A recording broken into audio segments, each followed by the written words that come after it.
Hi hello నేను మీ శైలజ వచ్చేసాను కొత్త వీడియోతో. యాక్చువల్లీ ఈరోజు mushroom and egg fried rice చేద్దామని ఇదిగోండి ఆనియన్స్ కట్ చేసుకుంటున్నాను. మష్రూమ్స్ ఒక ఒక టూ పీసెస్ లాగా కట్ చేసుకున్నాను, ఎందుకంటే నోటికి తగలాలి కదా, చిన్నగా కట్ చేసుకోవద్దు. నేను మస్టర్డ్ ఆయిల్ వాడుతున్నాను, మీరు ఏదైనా వాడండి, మీరు తినే ఆయిల్. 2 or 3 స్పూన్స్ వేసేసుకొని దాంట్లో ఆనియన్స్ వేసుకుందాము. ఆనియన్స్ వేసుకున్నాక లైట్ బ్రౌనిష్ అయ్యే వరకు వేపుకోండి. దీంట్లోనే జింజర్ గార్లిక్ పేస్ట్ కూడా వేసేసేయండి, అల్లం వెల్లుల్లి పేస్ట్.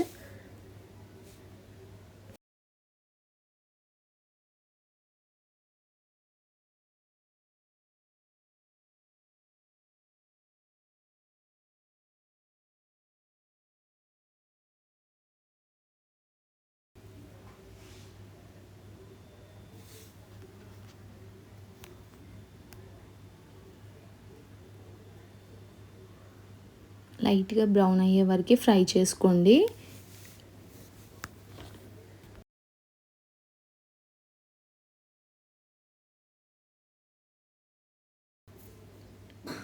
దాని తర్వాత ఎగ్ వేసేసుకోండి. ఎగ్ మీకు ఎన్ని కావాలంటే అని వేసుకోండి, నేనైతే 2 or 3 వాడుతున్నాను.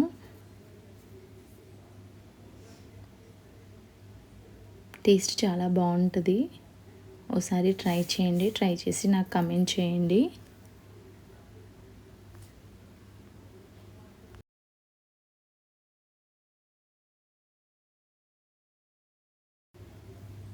ఇదిగోండి ఇలా దగ్గరికి అయ్యే వరకు. దాని తర్వాత ఇందులో మష్రూమ్ యాడ్ చేసేసుకోండి.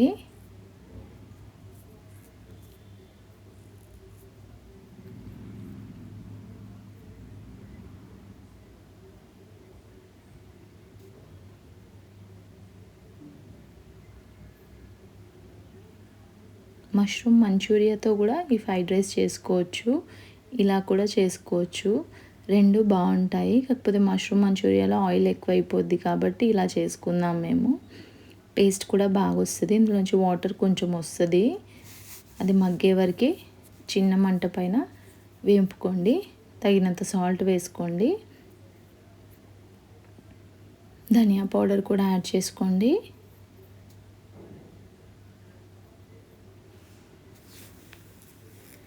అండ్ కారం కూడా మీకు రుచికి సరిపడా వేసుకోండి. వేసుకొని మంచిగా దగ్గరికి ఫ్రై చేసుకోండి.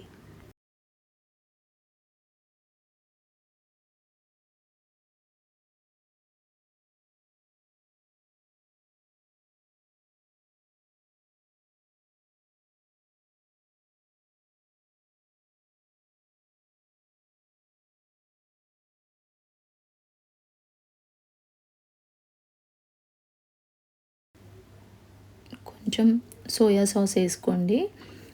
నేను టెస్టింగ్ సాల్ట్ అయితే వాడట్లేదండి, మీ ఇష్టం, మీరు కావాలంటే వేసుకోండి. టెస్టింగ్ సాల్ట్ అంత మంచిది కాదనేసి నేను వాడట్లేదు. ఇలా మంచిగా కలుపుకొని మూత పెట్టి మంచిగా దగ్గరికి మగ్గించండి. మగ్గిన తర్వాత ఇంకా మనం దీంట్లో రైస్ యాడ్ చేసుకోవడమే.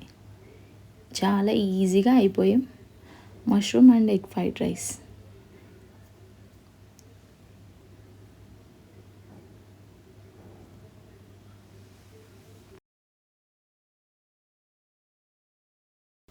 ఇదిగోండి ఇంకా రైస్ యాడ్ చేసేసుకోవడమే. నెక్స్ట్ మొత్తం రైస్ అంతా యాడ్ చేసుకున్నాక మొత్తం మంచిగా కలిపేసుకున్నాక కొంచెం మిరియాల పొడి అండ్ కొత్తిమీర వేసేసుకొని సర్వ్ చేసేసుకోవడమే. ఆనియన్తో తింటే సూపర్గా ఉంటుంది.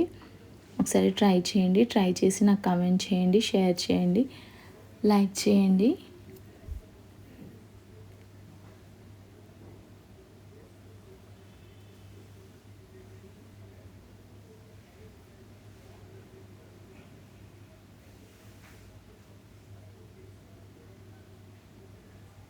ఇంకా మీకు న్యూ రెసిపీస్ అన్నీ షేర్ చేస్తాను.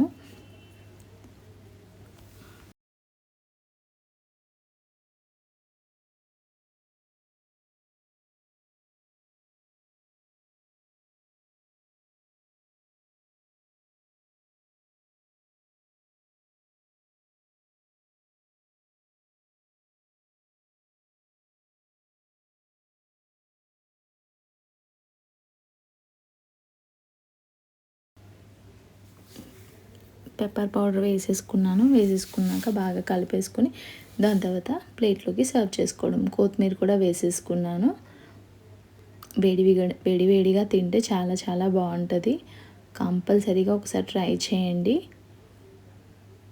ట్రై చేసి ఎలా వచ్చిందో నాకు కమెంట్ చేయండి. Thank you for watching. Bye.